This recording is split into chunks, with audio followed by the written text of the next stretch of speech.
Well, hello again. Here we are on the pagan day of Thursday, March 17th, in the pagan year 2022. Behind me is sunset just happening, and in a few minutes we're going to pan over to where the moon is supposed to be.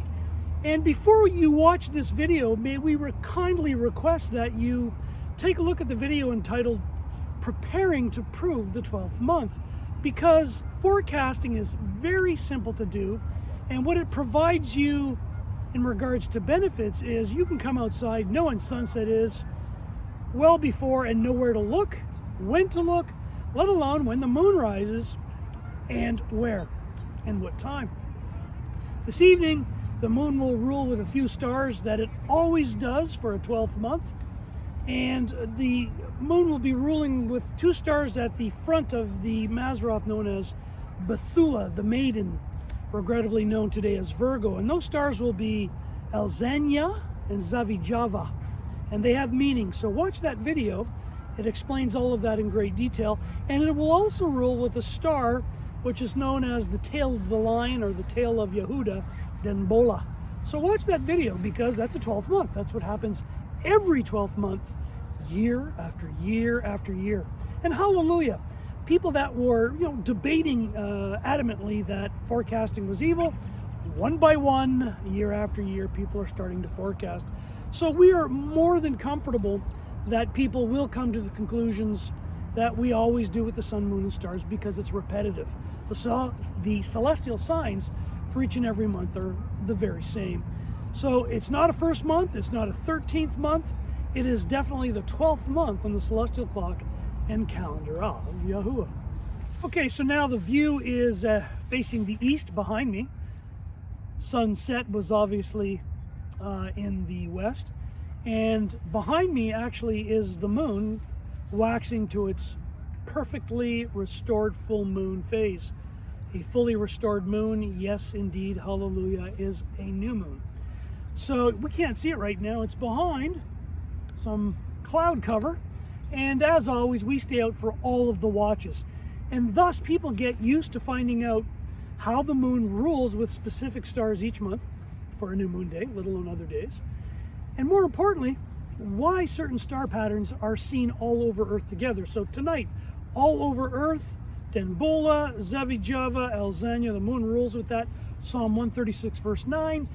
And second, third watch, everywhere on Earth, people will see the star patterns in Job 38, which were known anciently as Kima and Cassel, and everyone will see those.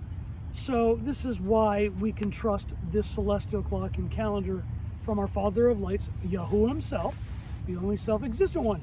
We can trust it because this is what he provides to tell time. So again, I'll attempt to come out later on in between the second and third watch, when the moon phase gets to that 180-degree mark, what we call the highest in the sky, the light on a lampstand. And at that time period, when there's no sunlight, that sun will be high noon in Asia. And anyone can track this. You don't have to trust me. You can actually find out for yourself using various apps to understand the degrees to true north when the sun sets and what time, let alone the same very thing for the moon and the stars that it rules with. So very basic. We are well past the discussions from the last 10 years. Everyone forecasts now. Everyone's using apps, and rightfully so. Hallelujah. This is a great best practice scripturally. So I'm going to close off here, and we're going to get to another watch when that moon will peek itself out.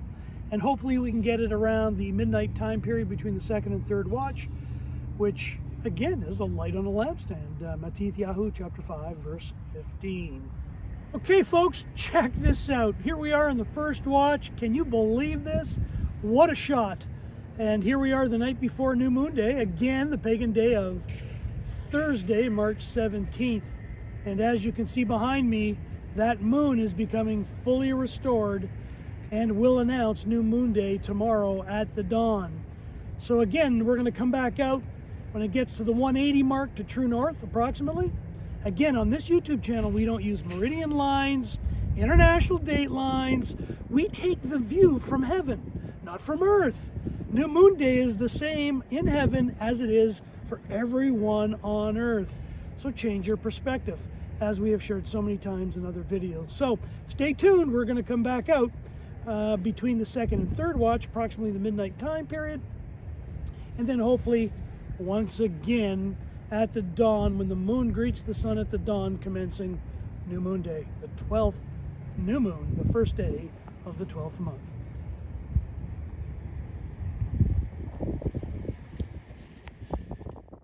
And now would be a good time to share this photograph from my son here this evening.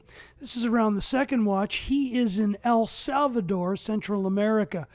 So even my kids, who are all in their basically 30s now, know how to tell time with the sun, moon, and stars, and as such know how to determine each and every new moon day, wherever they are on earth. Hallelujah. Well, we're back as promised, and here we are just before midnight. The moon's not yet at the 180-degree mark to true north, what we call the night before New Moon Day, the highest point of illumination, if you will, and its height with illumination. I'd like to thank the folks in Bereans that are striving to become noble in Australia, especially Hugo, for getting me to articulate that in a much more clear fashion. So let's get that out of the way. Also, my back is facing right now south. And if I'm looking towards the north and I look straight up, Ursa Major is in its proper position for this 12th month. And as we know, in some places, they'll only be able to see the top of Ursa Major, a few of the stars in Ursa Major, as we covered in this past scriptural study video. So again, if I can reiterate, please go take a look at that scriptural study video, as it's very advantageous to share what everyone is going to see on earth here this evening before the first day of the 12th month. To my west, I know you can't see me, I'm just a shadow. To my west, and I'll be more from a clarification standpoint, Orion and Pleiades will be seen up until the second watch. It'll disappear in many locations like mine by the third watch and end of that third watch for sure. So again, take a look at the screenshot that I did from the previous scriptural study video, which shares this approximate time period and what everybody could see. Again, people will see Abib right now in the east during this time period, all over Earth. They will see Arcturus all over Earth, the sons of the bear, as it states in some of the historical records. Remember, Ursa Major in some locations is known as the shepherd's staff, and if you know your geographical territories on Earth, you will know which flag in the UK carries Ursa Major as a beacon, if you will, or a sign right on their flag. There is much more historical evidence to this wonderful seven-star cluster. So there's that. Again, my back is facing the south, my face is facing or directed towards the north. My left hand is pointing to the west, and my right hand is pointing to the east.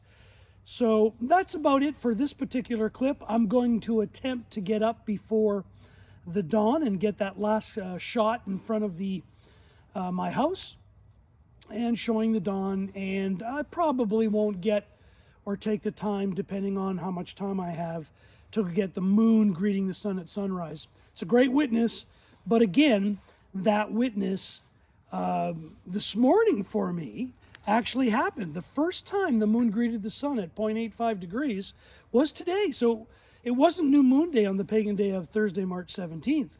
It will be on the Friday, March 18th. In some locations, in some southern hemiplane locations, such as South America, the moon will greet the sun in some of the locations on Earth on the 19th, and there's one that'll greet the sun on the 20th. So again, the moon greeting the sun at sunrise is a great witness, but not the end-all, do-all for various reasons, as we've shared. And what a successful year in sharing that. And many Bereans are finally coming to the conclusion that you do not have to drive 10 miles to 20 miles to see the moon greeting the sun at sunrise to determine New Moon Day. Anyways, let's wait for the dawn and we'll come back out. So here is where we started last evening at sunset, and as you can see, the moon is shining brightly at 100% illuminated, and it's approximately a little after 6:15 a.m. Eastern Standard Time. So again, it's just wonderful. The darkness cannot overcome either the lesser light or the greater light. And finally, HalaluYAH stated that the moon rules the whole night through, which means it rises in the east and sets in the west, just as his writings state. Remember, a crescent moon phase and or a conjunction moon phase does not rule the whole night through. It doesn't rise in the east and set in the west the whole night through. And thus why his other writings had stated that the moon on the 15th day of every given month disappears. All of its light disappears wholly. So this is not rocket science. It's very basic. I'm looking towards the west right now, and as you can see, that moon just won't give up. The light shines through the darkness. So again, pretty basic. So that's the lesser light, and the greater light will rise all the way over here at the eastern mark, and you can see just a little bit of a glare there right now in the background. So I'm not going to stay for sunrise. There's no point. We've already verified it's new moon day with the moon ruling with a set of specific stars. And I'm filming here today with a iPhone 10, so I'll pan over completely over back to where the moon is, and as you can see, even with inclement weather, it is a light on a lampstand. YaHUaH chapter 5 verse 15, just as our only teacher had stated, the Messiah, the anointed one of YaHUaH, whose name, the son's name, is YaHushua, who cried out to his father for deliverance. And I'll close this particular new moon day video with a photograph from Saskatchewan. And it's from my older boy, Matthew, who loves the appointed times of YaHUaH. And it's a shot last evening where the moon greeted the sun at sunset, again from the Canadian province of Saskatchewan. And thanks to his wife for sending it to me in regards to being allowed to post this. So, hallelujah indeed. It's new moon day, the first day of the 12th month on the celestial clock and calendar of YaHUaH. Have a YAHsome and delightful new moon day, everyone. All the best in the name which is above all names.